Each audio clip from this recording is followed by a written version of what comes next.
Boa noite, meus irmãos. É um prazer o nosso reencontro aqui hoje. E hoje eu trouxe para a gente conversar um pouquinho sobre os desencarnes coletivos. Então, as pessoas não entendem muito bem por que tantas pessoas têm que morrer no mesmo lugar, nas mesmas horas, porque existe isso. Gente, nós sabemos que todos nós vamos morrer. Não sabemos o dia e a hora, mas temos a consciência que um dia vamos morrer. E esses grupos que estão juntos no momento desse desencarne, geralmente nas tragédias, tudo, são espíritos que já sabem que eles vão desencarnar daquela maneira. Eles são advertidos antes deles encarnarem no planeta Terra. E muitos até pedem para eles resgatar os débitos deles mais rápido, porque toda vez que existe um desastre, ou seja, um desastre natural ou um desastre aéreo, contribui para a evolução. Então, a tragédia sempre ela tem um lado para nos dar uma lição. Então, no livro dos Espíritos, no capítulo 6, que chama-se o capítulo Lei de Destruição, ali os Espíritos mandaram para Kardec todos esses ensinamentos. Por que a destruição é boa?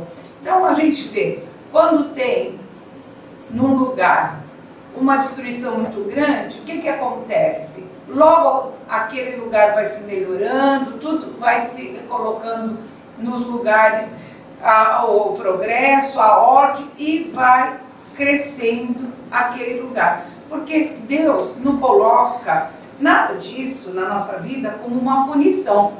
Não, Deus não nos pune, Deus só nos ama. As coisas que nós passamos são o reflexo daquilo que nós fizemos no nosso passado.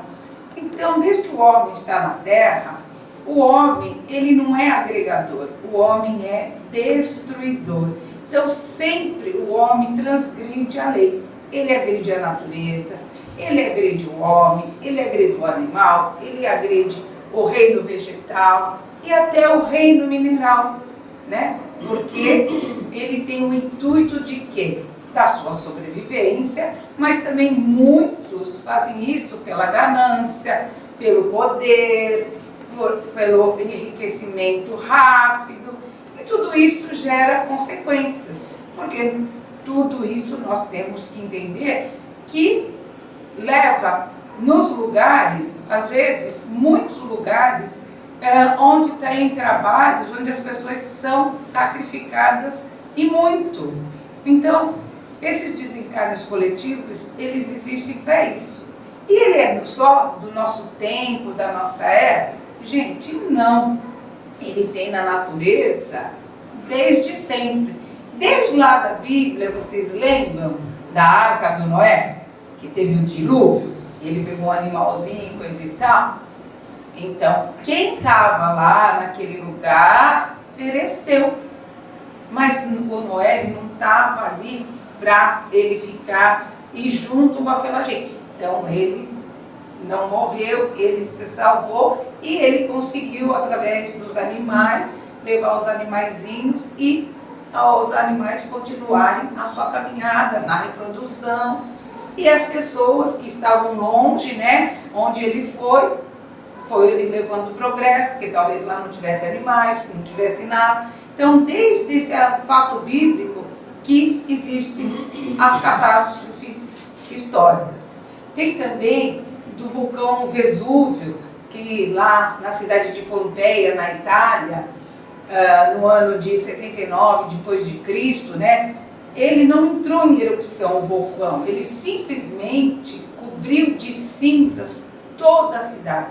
E todos naquela cidade morreram, inclusive Emmanuel, que foi o mentor de Chico Xavier.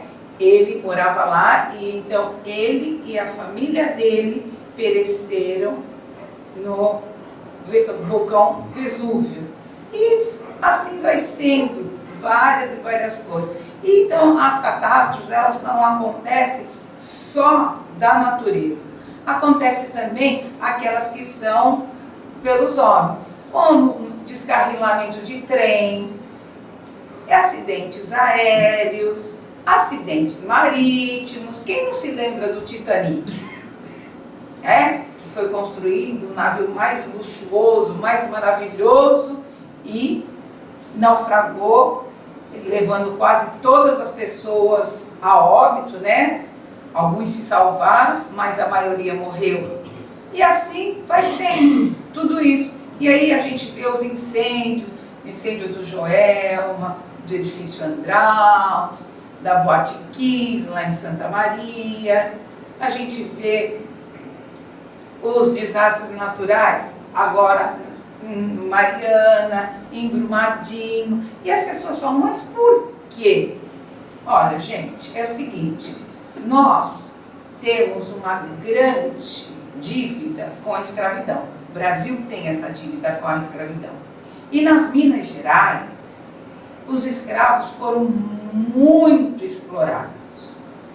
E principalmente na extração do ouro e dos minérios. Os escravos, eles trabalhavam de noite, dentro das minas, é muito frio, é muito gelado. E quando sobe a água do lençol freático, que inunda, a água sobe uns 6, 7 metros. Então eles trabalhavam de água no corpo.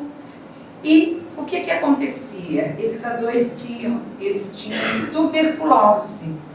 E quando eles já começavam a ficar fracos, eles eram substituídos, eles eram mortos e colocados outros. E tinham as escravas parideiras que eram para servir esses escravos, porque eles não poderiam ser de estatura alta, eles tinham que ser de estatura baixa, porque senão eles não entravam nas minas, porque as minas não são muito altas. Então o que acontecia? Essas mulheres tinham que reproduzir com esses trabalhadores das minas para as crianças nascerem e se tornarem adultos naquela mesma estatura. E mais só que eles também exploravam as crianças, porque tinha lugares que eles não passavam, porque os túneis eram muito pequenos, então as crianças iam escorregando e iam escavando. Então, nesses lugares, que a gente sabe que teve muita extração de ouro, e agora com a extração do ferro e de outros minérios, então, o que aconteceu? Ali tem uma nuvem de dor, de sofrimento, de lamento. E acontece que essa dor, esses lamentos, esse sofrimento, ele tem que ser transformado. Ou transforma com a natureza, com parques, com lugares para as pessoas terem direito a lazer, lugares aprazíveis, ou transforma com lugares de dor e de sofrimento. Mas todos aqueles que estavam reunidos ali, eles tinham compromisso desse desencarne. Então a gente vê a médica que não era para estar trabalhando e que foi chamada para uma reunião, e uns engenheiros. Então eram pessoas que tinham que estar ali, e aqueles que não tinham que perecer, eles não estavam, eles se salvaram. Mas eles ficam à mercê do desastre, porque é um desencarne horrível. Não, gente, antes de acontecer um desencarne coletivo, a espiritualidade já está trabalhando no lugar. Ela já está ali com os socorristas prontos a agir. E, imediatamente, essas almas são resgatadas. Muitos ainda nem sabem que morreram, acham que estão sendo levados para pronto-socorro, não são levados. Se acreditam vivos, porque realmente não morreram, que morreu foi o seu corpo físico. E também as pessoas, as entidades, as falanges de luz trabalham junto às famílias, aos bombeiros, aos que estão lá como voluntários, ajudando aquilo que eles podem ajudar. Ou seja, intuindo onde pode achar pessoas, ainda com vida ou de já mortas, auxiliando na dor das famílias, levando até elas a resignação, a coragem, o consolo. E tudo isso também serve para quem? Para nós, da população, porque é um momento onde o amor, ele flui. Então as pessoas se movimentam para fazer coleta de alimento, de água, de roupas, de remédios. Outros que estão com a disponibilidade vão para o lugar, vão ajudar como voluntários, ou a nós que estamos distantes, que ajudamos através do quê? Da nossa corrente de oração, das nossas preces, das nossas súplicas ao Pai, que ampare aquelas pessoas, os que foram acidentados, os familiares. É um momento em que todos nós nos unimos, porque o nosso Mestre Jesus falou, o amor cobre uma multidão. E é nesse momento que esse amor realmente vai de encontro àquelas pessoas que nós nunca vimos, não conhecemos, nunca ouvimos falar, mas que nos solidarizamos com a sua dor, nos solidarizamos com a catástrofe em si, porque destrói vidas, mas também destrói bens materiais. Hoje mesmo a gente viu com a enchente, lá no Cubatão, no Rio Pilões, as pessoas que perderam tudo. É difícil, porque todas as pessoas vivem do seu salário, do seu trabalho. E o que é importante? Roupa dá para lavar. Alimento contaminado com lama vai para o lixo. Uma geladeira, um fogão faz falta dentro de uma casa, por mais modesta que ela seja. E as pessoas já estão se movimentando, fazendo doações lá na prefeitura, levando colchões, roupas, mantimento. Por quê? Até que a água baixe, até que faça uma boa higienização nessas casas, jogue todo o entulho fora, porque perdem tudo. Então vão precisar de tudo isso, de colchonetes, de roupas, de agasalhos, de alimento, de água. Então, gente, as coisas que acontecem, ela não mexe só com um determinado lugar, ele mexe com todo mundo. Vocês lembram do tsunami lá na Indonésia, que morreu muitas pessoas? Lembram do terremoto no Haiti, que morreu quase 200 mil pessoas? Nós do Brasil, o governo brasileiro se sensibilizou e mandou tropas para ajudar lá. Foi pessoas da igreja para lá, da igreja católica, missionários, foram lá para ajudar aquele povo que até hoje ainda não conseguiu se reerguer, ainda vive de uma maneira difícil lá, porque é um país muito pobre, um país que foi dizimado e ainda por cima eles têm uma disputa política interna, então é um lugar difícil.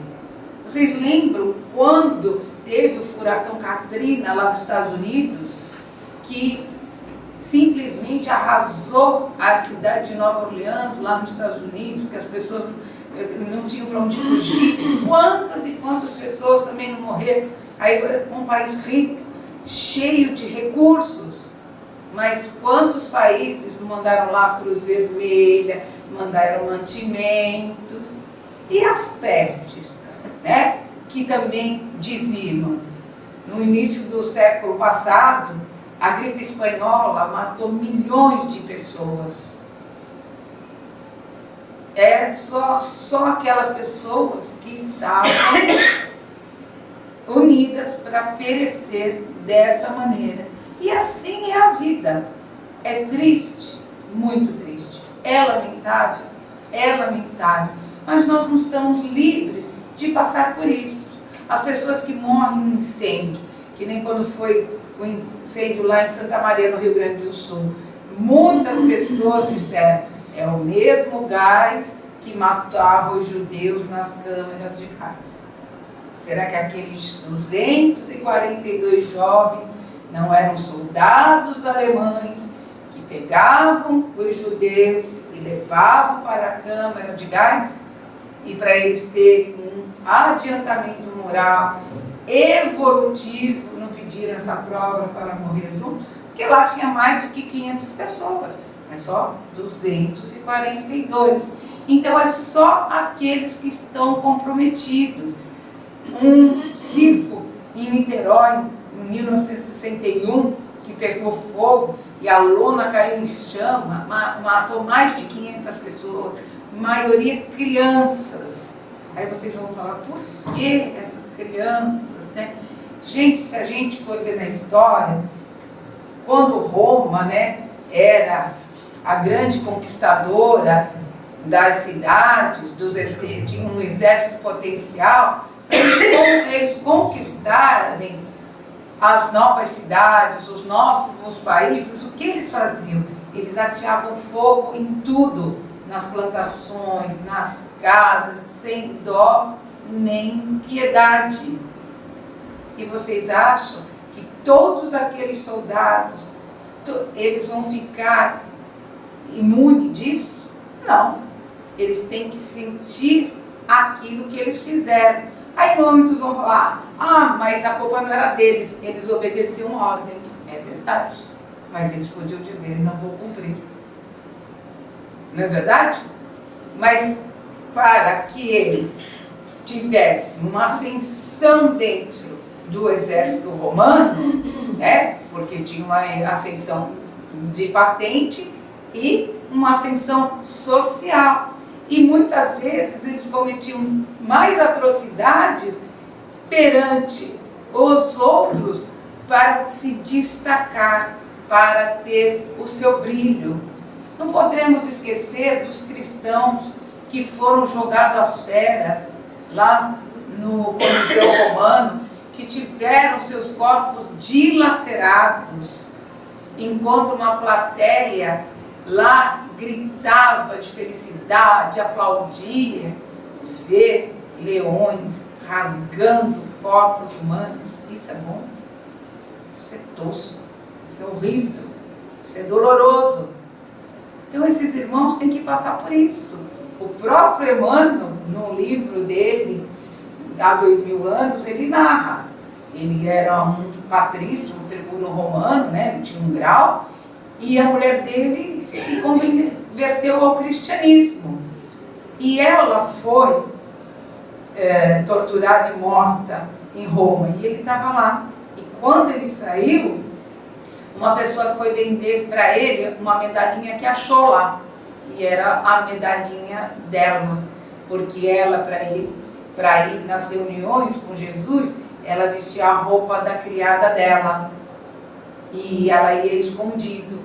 E numa dessas fugidas dela, ela foi capturada e foi levada e foi morta lá na arena.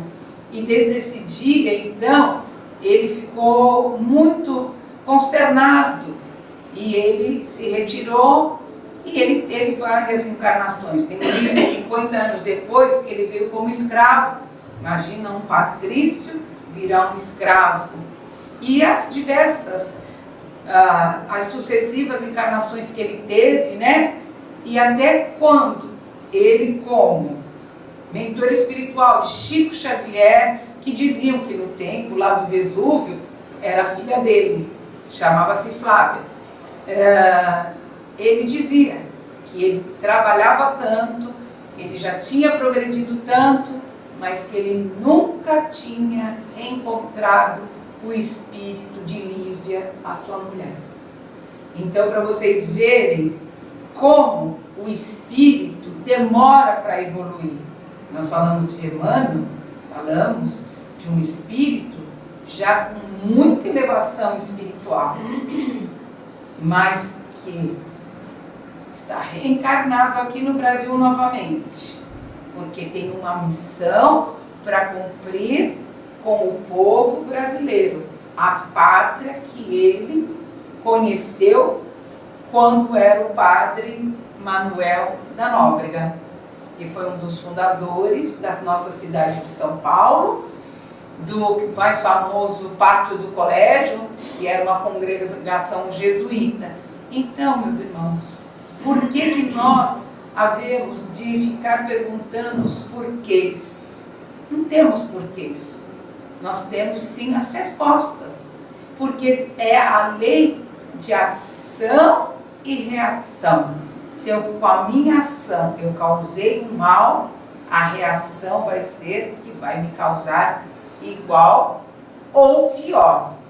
E só quando o espírito se arrepende realmente daquilo que ele fez nas suas vidas pregressas e ele já está amadurecido para receber uma prova desse tipo, é que ele pede e ele vem e ele resgata todo aquele passado doloroso dele para começar uma nova jornada, uma nova caminhada, porque de toda tragédia há um renascimento. As pessoas se fortalecem, elas têm mais força para continuar a sua garra, a sua luta, e a vida é assim. Nós temos que saber que nada é por acaso. Tudo que acontece tem um fato, tem uma explicação, e uma explicação lógica. Não é invenção de ninguém, é uma explicação lógica, porque a causa de ação e reação é uma lei que é explicada pela física. E como a doutrina espírita é ciência, filosofia e religião, então nós conseguimos explicar tudo isso. Então eu recomendo para vocês, quem tiver o Livro dos Espíritos, procura lá o capítulo 6, que eles vão falar de outros itens, vão falar das guerras, da fome, de várias coisas nesse capítulo. Mas hoje o enfoque é o desencarne coletivo, porque muitas pessoas, né, até na internet eu tenho visto, estão perguntando muito sobre isso. Inclusive hoje o Haroldo Dutra, eu vi, ele tem você entra no Face e faz a pergunta para ele, então ele recebeu muitas perguntas hoje, então ele faz uma manifestação um pouquinho rápida, né? Porque é um assunto que, se for se prolongar, tem bastante coisa para a gente conversar sobre isso. Então, isso, gente, não é nada ruim. A gente vai falar, porque não somos nós que estamos lá. Não, é verdade. Mas não podemos esquecer que a misericórdia divina está em todos os lugares. Todos nós somos amparados. Vejamos quando nós temos algum problema no nosso lar, no nosso trabalho, na nossa saúde física. E o que a gente faz? A gente corre para pedir ajuda, ou nas igrejas, ou na casa espírita, e vocês falam, e ajuda? Ajuda, porque a nossa fé é que nos fortalece. Então, que eu sempre digo, não existe tenda dos milagres. Existe trabalho para você se melhorar e para você, aquilo que entre aspas você chama milagre, e nós chamamos merecimento. Então, aquele que tem o merecimento, ele vai conseguir suplantar as suas dores, ele vai conseguir que a sua vida física, o seu corpo físico, fique equilibrado novamente, ele vai conseguir que ele tenha uma harmonia maior dentro do trabalho dele, mas isso é um trabalho de construção, porque se todo dia eu chegar no meu trabalho e eu amaldiçoar o meu trabalho, como que eu vou ser ajudado? Porque tem pessoas que não gostam do trabalho, elas querem receber salário, mas o justo é trabalho para receber salário. Não existe ninguém que fique em casa dormindo e o salário cai lá na conta. Todo mundo tem que trabalhar. E é do trabalho que a gente progride. Aqueles que trabalham, a gente vê muitas pessoas bem idosas que não querem largar de trabalhar.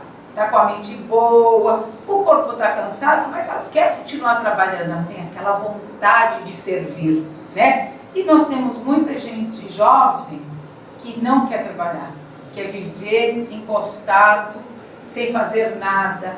E aí o que acontece? Tudo na vida cansa, tudo na vida passa.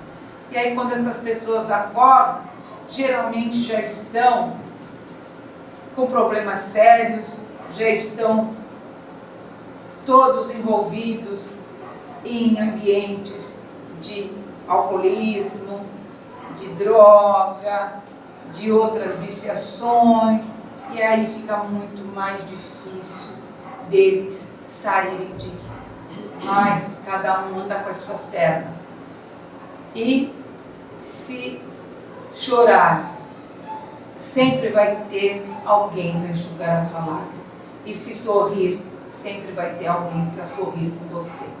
Então, gente, a gente lamenta, mas isso serve para que nós também possamos nos unir em orações por essas almas benditas que passaram por essa prova tão difícil e pedir que nós, se um dia também estiver no nosso caminho passar tudo isso, que sejamos resignados e que possamos que nós temos ao nosso lado sempre amigos espirituais que nos guiam, nos amparam, nos empurram para nós continuarmos a nossa jornada.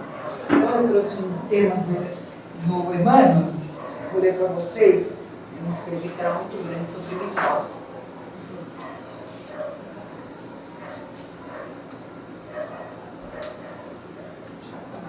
Ó, em 23 de fevereiro de 1972, numa reunião lá na Casa da Prece, fizeram essa pergunta para Emmanuel.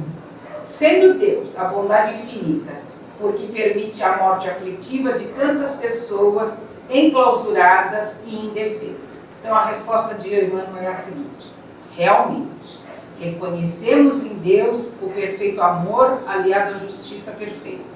E o homem, filho de Deus, crescendo em amor, traz consigo a justiça imanente, convertendo-se em razão disso, em qualquer situação, no mais severo julgador de si próprio. Quando retornamos da terra para o mundo espiritual, conscientizados nas responsabilidades próprias, operamos o levantamento dos nossos débitos passados e rogamos os meios precisos a fim de resgatá-los devidamente. É assim que muitas vezes renascemos no planeta em grupos compromissados para a redenção múltipla.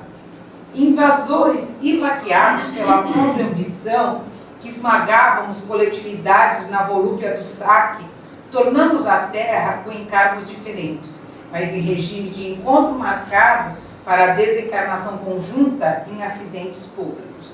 Exploradores da comunidade, quando lhes auríamos as forças em proveito pessoal, pedimos a volta ao corpo denso para facearmos unidos o ápice de epidemias arrasadoras.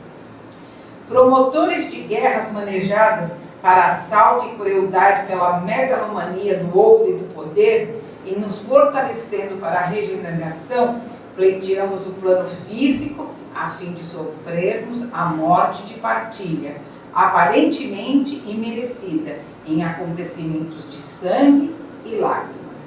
Corsários, que ateávamos fogo a embarcações e cidade na conquista de presas fáceis, e nos observando no além com os problemas da culpa, solicitando-nos o retorno à terra para a desencarnação coletiva em dolorosos incêndios inexplicáveis sem a reencarnação.